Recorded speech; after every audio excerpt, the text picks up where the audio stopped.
Heart அட்டாக்ங்கிறது சடனா வர வியாதி கிடையாதுங்க. 10 வருஷத்துக்கு முன்னாடி ஆரம்பிச்சு, ஹார்ட் அட்டாக் வரதுக்கு ஒரு நாள் முன்னாடி வரைக்கும் என்னென்ன அறிகுறிகள்லாம் ஒருத்தருக்கு உடம்பு எச்சரிக்கை பண்ணுது? அதை எப்படி நம்ம கண்டுபிடிச்சு அதை தடுத்துருக்கலாம்? அதை பத்தி தான் இந்த வீடியோ முழுசா பாருங்க. பெரும்பாலான சமயங்கள்ல நம்ம ஹார்ட் அட்டாக் வர்றதுக்கு முன்னாடியே உடம்பு பலவேறு விதமான சிக்னல்ஸ் கொடுக்குது. அதை தொடர்ந்து நம்ம புறக்கணிச்சுட்டே வரும்போது தான் ஒரு நாள் மேசிவ் ஹார்ட் அட்டாக் வந்து உயிரிழக்குது. அப்போ மக்கள் என்ன சொல்றாங்க? அவர் ரொம்ப சின்ன வயசுங்க, ரொம்ப ஹெல்த்தியா இருப்பாரு. இவருக்கு போய் எப்படி இந்த ஹார்ட் அட்டாக் வந்துச்சுன்னே தெரியலீங்களே.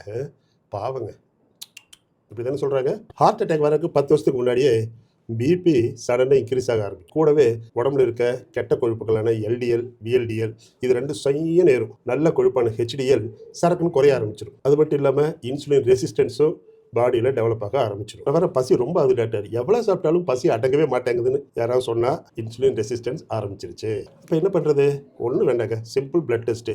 இந்த லைபிட் ப்ரொஃபைல்னு சொல்கிறது, கொழுப்பு எல்லாத்தையும் பார்க்கறது, ப்ளஸ் HbA1cன்னு சொல்லி ரத்தத்தில் சர்க்கரை அளவு எப்படி இருக்குது, ஏதாவது ஆபத்து வருதுன்னு சொன்னால் முதலே நம்ம தெரிஞ்சுக்கிட்டு தற்காத்துக்கிறதுக்கு ஏற்பாடு பண்ணிக்கலாம். சரி, மாரடைப்பு வர்றதுக்கு 5 வருஷத்துக்கு முன்னாடி நமக்கு ஏதாவது சிக்னல்ஸ் கிடைக்குமா? இருக்குதுங்க. இது எப்படி கண்டுபிடிக்கிறது? ஒன்றும் வேண்டாங்க, ஒரு 2 மாடி சாதாரணமாக நீங்கள் ஏறுங்க. கம்ஃபர்டபுளாக இருக்கிறீங்களா? பிரச்சனை இல்லை. ஆனால் ஏறினோடனே ரொம்ப மூச்சு அரைக்குது, ரஸ்ஸு புசுன்னு ஆயிடுது. படி ஏறினதுக்கப்புறம் ஒரு 10 நிமிஷம் உட்காந்துட்டு இருந்தால் கூட அந்த மூச்சு வாங்க அடங்கிறதுக்கு லேட் ஆகுது. பல்பெரின்னு சாமி, உஷாரு உஷாரு உஷாரு, ஹார்ட் வீக் ஆகிட்டு இருக்குதுன்னு சொல்லி மறைமுகமாக அது சொல்லுது.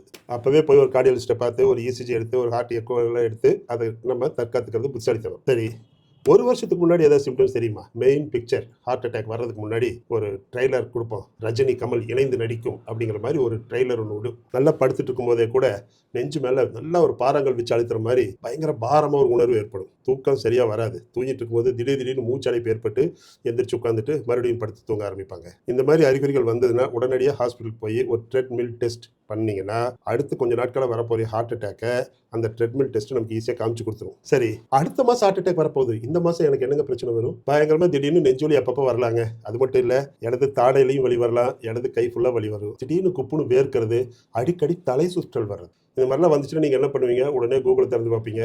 அது கேஸ் ட்ரபிளா ஹார்ட் அட்டாக்னு ஒரு கன்ஃபியூஸ் பண்ணி விட்டுரும். பாரதியாரா பாரதிதாசனா அப்படிங்கிற மாதிரி. நீங்கள் உடனே ஹார்ட் அட்டாக்லாம் பக்கத்து கணக்கு தவிர நமக்கெல்லாம் வராது, இது கேஸ் ட்ரபிளாக தான் இருக்குன்னு சொல்லிட்டு 2 ஜெலிசில் பாட்டில் வாங்கி சிறப்பு முடக்கு குடிச்சு போட்டு கமல் படுத்துட்டு போறீங்க. அப்படிதானே? பாடி என்ன சொல்லுது? ப்ரோ, ஆக்சிஜன் ஹார்ட்டுக்கு கிடைக்க மாட்டேங்குது ப்ரோன்னு கதறுது. அதை புரிஞ்சுக்கிட்டு டக்குன்னு போய் இசிஜி எடுத்து பார்த்து தப்பிச்சுக்கோங்க. ஸோ உங்கள் வயசு 30-35 ஆயிடுச்சா? யோசிக்காதீங்க. போய் பிளட்ல வந்து ஒரு லைபிட் ப்ரொஃபைல் டெஸ்ட், அந்த கொலஸ்ட்ரால் டெஸ்ட், அதுவும் HbA1c டெஸ்ட்டும் தவறாமல் பண்ணி பார்த்துருங்க. முக்கியமான விஷயம், இந்த வீடியோவை உங்கள் ஃபேமிலியில் இருக்கிற எல்லாத்துக்கும் ஷேர் பண்ணுங்கள், ஃபாலோ பண்ணுங்கள். இந்த மாதிரி நிறைய வீடியோஸ் அடுத்தடுத்து வரப்போகுது. விழிப்புணர்வோடு இருப்போம், உயிரை காப்பாற்றிக்குவோம்.